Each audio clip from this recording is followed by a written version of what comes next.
heavy your hair. It doesn't really matter.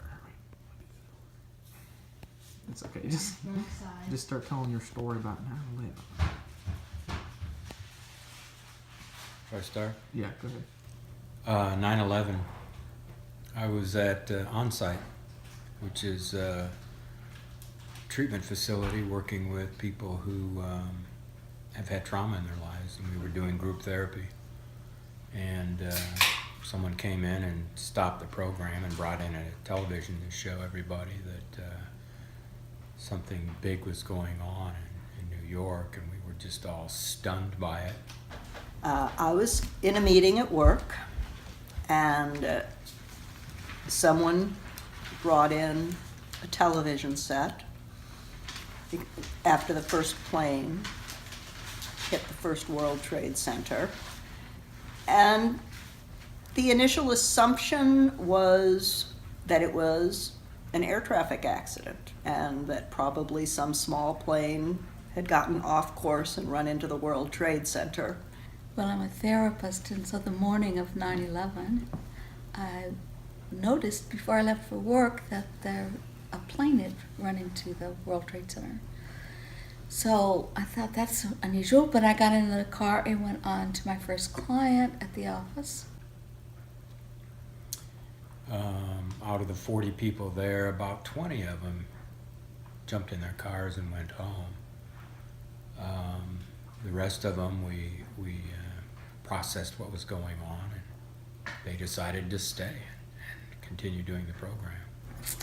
And he came in upset because the second plane had run into the World Trade Center. So we got a TV and turned it on and watched the news. Until the second plane hit the second World Trade Center. And then you knew something was wrong. We were glued to the television set. It was about 9 in the morning. And I remember watching. I canceled the rest of my day. We lit candles and we sort of started like a little center where people could come together to pray and to talk. And so the whole day we watched TV, and my other clients and some of my students came into the office. We would sit, we would pray, we would cry together. We did that all day long and way into the night. And that's my story. And so we did that. My wife wanted me to come home, and I felt like I needed to stay for those people. So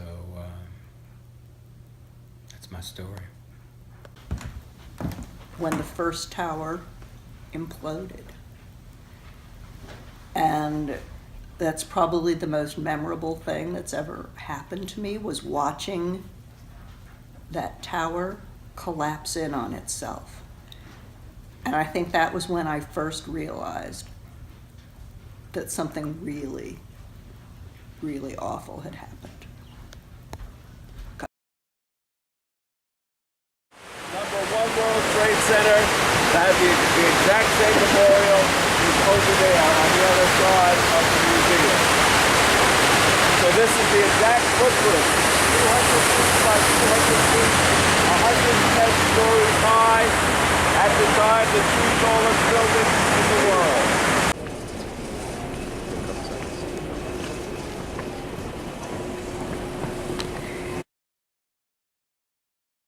All right, tell us about your immigration story. My grandparents, my great-grandparents, came to the U.S. from Norway in 1864, and they settled in this valley in Wisconsin because the rugged terrain reminded them of Norway. Well, the story in the family has it that there was a Spanish woman who married an Irish man in Jackson, Tennessee, somewhere around Jackson. Their son, my grandfather, grew up on the farm along with his 3 sisters, and my mother also grew up on that farm. And this Spanish woman was mysterious. There's no birth certificates for her. We don't know much about her. And she was very dark, always left-handed, and she was working somewhere in Middle Tennessee, probably came up from Mexico. And my descendants of my grandfather and the descendants of his 3 sisters all still live in that valley, and it's a very close community. And this big, tall, laughing, red-headed Irish man came down from Pennsylvania or Pittsburgh or somebody, place like that. And he came down to work on the railroad in Jackson, Tennessee, and they got married and had a whole lot of babies. I kept a part of the farm, which was sold years ago, and so we've been able to keep it in the family for 4 generations. And ever since then, every once in a while, a generation will pop up, and there is a very dark-haired, brown-eyed, dark-skinned, left-handed woman in the children that are born. And the last one that I know is my sister Kathy.